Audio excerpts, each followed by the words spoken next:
개인정보 유출이라 정말 무서운 일이 터진다. 저는요 그럴 수 있다고 생각을 합니다. 무슨 얘기냐고요? 일단 이것을 먼저 한번 보시죠. 미국에서 말입니다. 하원에서 쉽게 말하면 틱톡 강제 매각법이 통과가 됐습니다. 틱톡 강제 매각법, 원래 법 이름은요 적대국이 통제하는 앱에서 미국인들을 보호하기 법입니다. 이 틱톡이라는 게 중국의 바이트댄스 이 회사를 모사로 하잖아요. 그렇기 때문에 틱톡을 쓰게 되면 거기에 가입을 해야 되고, 가입을 하게 되면 이 정보가 중국 공산당으로 노출이 될 수 있다는 거예요. 지금 미국은 그걸 걱정하는 겁니다. 그래서 하원에서도요 틱톡의 매각 기간은 법이 실행이 되면 180일 내에 바로 매각을 해야 된다. 그렇지 않으면 앱 장터에서 배포하거나 관리하거나 업데이트를 금지시키겠다. 그러면 구글 플레이 스토어에서 뺀다, 애플 앱 스토어에서 뺀다, 이런 얘기가 되는 건가요? 충분히 그렇게 된다고 저는 이야기할 수 있습니다. 이 법이 미국 하원에서 통과가 됐습니다. 상원에서 통과가 될까요? 상원에서는 통과가 될지 안 될지 사실 물음표입니다. 왜냐하면 트럼프 전 대통령은 반대하고 있거든요. 거기다가 상원 자체 내에도 이게 표현의 자유라는 게 있는데 이렇게까지 틱톡을 강제 매각하게 하는 것은 안 된다 이렇게는 예상합니다. 그렇지만 하원에서도 이게 통과가 안 될 거라고 예상을 했었거든요. 그런데 하원에서 압도적인 표차로 통과가 됐습니다. 그러면 이게 앞으로 굉장히 이게 미국에서는 파장을 일으킬 수가 있을 거라고 저는 생각을 합니다. 사실 이렇게까지 된 데는요 여러분 보시는 것처럼 미국 내 틱톡 월간 활성 사용자 수가 1억 7천만 명까지 됩니다. 미국 인구의 거의 절반이 사용하고 있습니다. 2020년만 하더라도 1억 명이었는데 이게 2023년에 1억 5천 명, 2024년에는 1억 7천 명까지 올라갔단 말입니다. 게다가 앞으로 점점 더 소비하는 시간은 길어질 거라고 봅니다. 틱톡에 대한 소비하는 시간은요 2019년에는 6억 8천만 분이었는데 2025년에는 51억 9천만 분이 된다는 거예요. 51억 9천만 분. 페이스북은 53억 1천만 분에서요 50억 2천만 분으로 떨어졌고요. 인스타그램은 24억 9천만 분에서 43억 2천만 분으로 올라갔지만 틱톡에 대해서는 따라가지 못한다 이거잖아요. 그러니까 사람들이 열광하고 환호하고, 그런데 여기에 가입을 해야지만이 되고, 그러면 가입자들의 어떤 정보는 중국 공산당으로 누출이 될 수 있는 우려가 있고, 누출이 됐을 때 어떤 일이 벌어질 것인가. 뭐 대통령 선거에 개입할 수도 있죠. 이 개인정보 이용해서 말입니다. 미국 전체를 뒤흔들 수도 있죠. 그러니까 정말 무서운 일이 터진다고 이야기하면서 하원에서조차도 압도적인 표차로 지금 틱톡 강제 매각법이 실제로 실현이 됐습니다. 그런데 만약에 말입니다. 틱톡 강제 매각법이 실현이 되고 나면 그 다음은 어딜까요? 아마 그 다음은 이게 테무나 쉐인일 가능성 굉장히 큽니다. 여기도 말입니다. 회원을 받잖아요. 테무도 그렇고 쉐인도 그렇고요. 이게 쇼핑몰이거든요. 인터넷 서비스 분야 전반으로 이게 확장되지 않을까.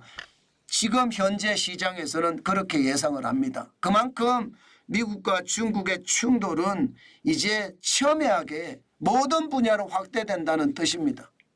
자, 이런 와중에 대한민국은 어떠냐. 진짜 무서운 일이 터진다. 그 말이 말입니다. 틀리는 말이 아닌 게 여러분 보세요. 지금 중국이 국내 종합 쇼핑몰 앱에서 말입니다. 알리익스프레스나 테무 쉐인까지 다 합치면 월간 이용자 수가 1,400만에 이릅니다. 1,400만 명. 대한민국의 1,400만 명이 알리익스프레스나 테무나 혹은 쉐인을 이용한다는 뜻이에요.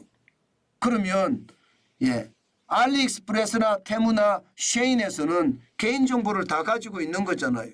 그 개인정보에다가 한 번씩 문자로 툭 쏴준다고 생각을 해보세요. 한 번씩. 저는 이게 말입니다. 엄청난 상황을 만들어낼 수 있다고 생각합니다. 중국을 좋아하게 만들 수도 있고요. 중국을 싫어하게 만들 수도 있고요. 이게 꼭 문자를 보내서 중국 싫어하세요 하고 문자를 보내서 그런 게 아닙니다. 중국의 가성비 좋은 제품들을 아주 싸게 판매를 해서 중국에 대한 어떤 인식을 전환시킬 수도 있다는 거죠. 그죠? 저는 이런 것이 무서운 일이라고 생각을 합니다. 게다가 여러분 아시는 것처럼 지방선거에는요. 진짜 많은 사람들이 외국인들이 투표권을 가지고 있어요. 투표권을. 이 투표권 중국의 지령에 의해서 이게 투표권이 행사된다. 이렇게 이야기 안 할 수 있을까요? 저는 그럴 수도 있다고 봅니다. 중국은 통제국가예요. 우리나라하고 다릅니다. 반간첩법을 보면요. 중국에서 SNS를 하거나 사진을 찍거나 아니면 등산을 할 때 GPS를 켜거나 아니면 여러 사람이 모여서 이야기를 하거나 이거 다 반간첩법으로 체포된다고 이야기하거든요. 그 정도로 강력합니다. 그렇다면 그런 통제사회가 지금 알리익스프레스나 테무나 쉐인에서 만든 이 개인정보들이 그들 손아귀에 안 들어간다고 보장할 수 있냐고요. 저는 안 들어간다고 보장할 수 없다고 봅니다. 그렇기 때문에 이것은요. 저는 굉장한 어떤 국가 안보 차원에서 봐야 된다고 봐요. 지금처럼 단순하게 시장을 볼 일이 아닙니다. 미국이 왜 틱톡을 강제 매각하라는 법을 통과시키고 있겠습니까? 그만큼 말입니다. 개인정보가 유출이 되면 어떤 식이든 활용당할 수밖에 없다. 뭐 그렇게 생각하는 거죠. 우리도 마찬가지란 뜻이에요. 이대로 말입니다. 있는 정보 없는 정보가 다 나간다고 생각을 해보면 저는 굉장히 충격적이라고 생각하거든요. 여러분에게 제가 몇 번 경고를 드린 적이 있습니다. 전기차가 대한민국을 활보를 하고 드론이 농촌 지역에서 농약을 치고 다니고 중국산이 이렇게 됐을 때 대한민국 전체가 노출되는 건 아닌가요? 저는 그래서 국가 안보 차원에서 반드시 접근을 해야 된다고 생각합니다. 그렇지 않고 말입니다. 단순하게 시장에 접근해서는 안 된다고 봅니다. 그렇지 만약에 이거를 계속 애써 무시해버리면 저는 대한민국을 그냥 통째로 갖다 바친다 그런 생각도 하게 됩니다. 제발 국가 안보 차원에서 다뤄야 될 것 우리는 진짜 명심해야 됩니다. 그렇지 않고요.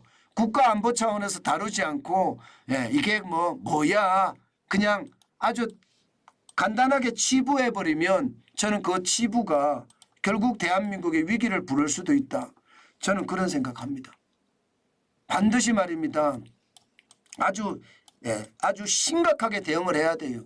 이것 잘못 대응했다가는 큰일 날 수도 있겠다. 저는 그런 생각을 하게 된다는 뜻입니다.